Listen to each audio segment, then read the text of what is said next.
more. Secretary Armitage, what was your reaction when you got the final word President Trump pulled out of the Iran deal?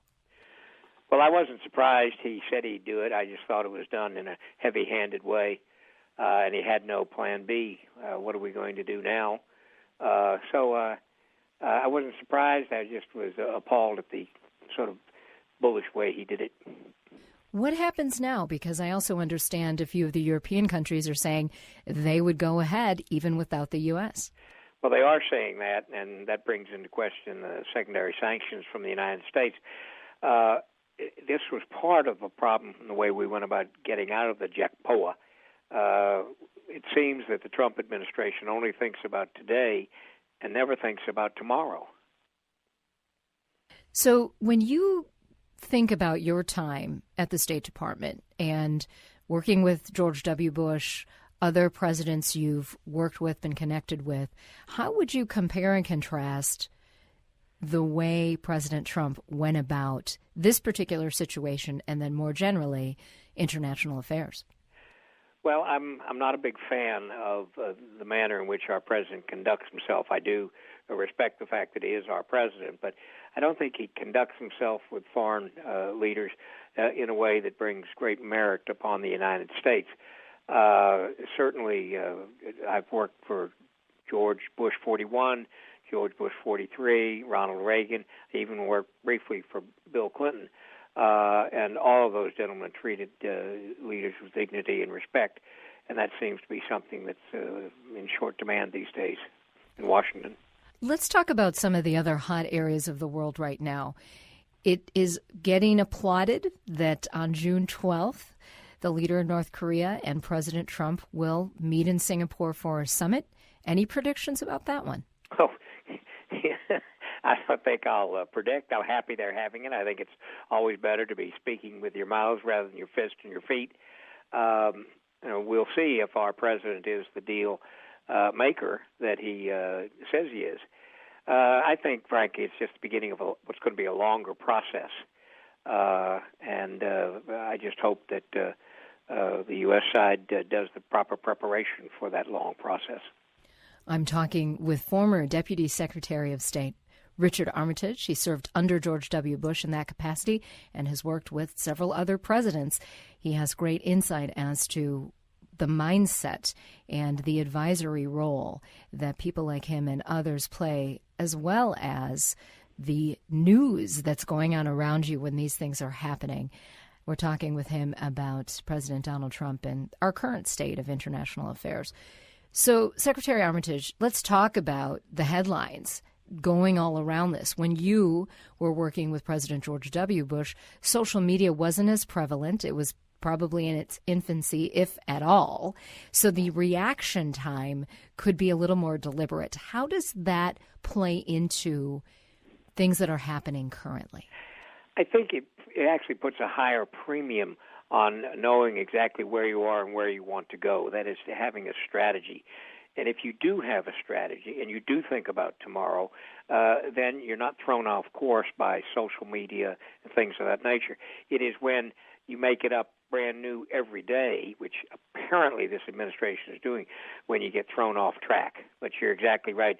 It was not something we had to deal with back in the Bush 43 administration. I'm not a big fan of President Trump's rapid-fire tweeting on the Twitter platform. Could you have imagined, if Twitter were around during George W. Bush's time, him using it as a tool to communicate with the people directly? No, I can't at all. I can't envision it. You know, there's a funny situation going on. We all can't ignore the tweets of our president, but it puts the press in a difficult position. They know some of them are silly, some are rude, and some actually are meaningful. So the press has to report on all of them, and it's really done in dizzying speed, and it leaves a lot of confusion in its wake. Is there anything you would say Donald Trump is doing right? Well, I think he hasn't disrupted the economy thus far. Unemployment is low. We're still having positive growth. I think those are good things, though. I'd be quick to also credit former President Obama. We were on the mend when he left office, but I think Mr. Trump has certainly done that. But other than that, he has spent the majority of time being a deal breaker rather than a deal maker. I'm talking with former Deputy Secretary of State Richard Armitage. You are also a Navy veteran. I wanted to get your take on the recent, it's kind of the recent episode in the saga between Senator John McCain and President Donald Trump when it comes to that war hero nature. And recently it's been reported that Senator McCain has said he doesn't want Donald Trump at his funeral. He would rather have the vice president there. I mean, even just hearing those kinds of comments from both sides, what's your take? Are they appropriate, those kinds of comments? Well, I haven't seen those comments attributed to Senator McCain. I have seen those comments attributed to other people who have visited with Senator McCain, first of all. Second, there are even worse things going on now. A White House aide actually said you didn't have to pay attention to Senator McCain because he's dying anyway. I find that the denigration of a national hero like John McCain to be offensive and disgusting. Well, another thing that is happening right now and has been for a good part of the last several months is turmoil in the cabinet. We've seen almost a revolving door, and I don't say that lightly. I just don't remember that kind of turnover in the past with different presidents. Can you give us some context around what happens to the country when the Secretary of State and other key leaders are there for just a few months and then they're gone? Well, it's more complicated, I think, than just the top leaders being here for a few months and then leaving.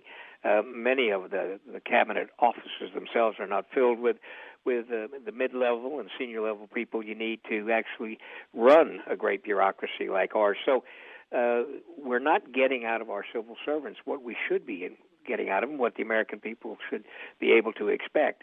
I frankly have never seen this level of turmoil. The number of people who've gone to the White House is legendary, certainly higher than anybody remembers ever.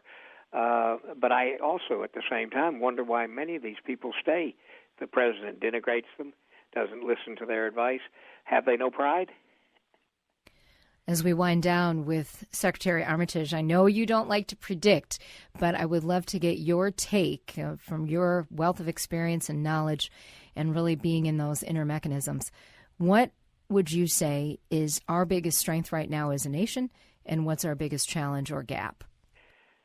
Well, our biggest strength is our resilience as a nation. I don't think anybody, even our foes, would bet against us.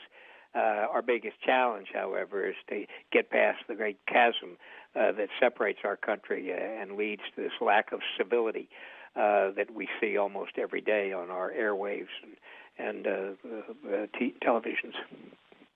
Well, thank you so much, Deputy Secretary of State Richard Armitage under George W. Bush, and definitely a servant to our country. Thanks for your service, and we hope you visit with us again.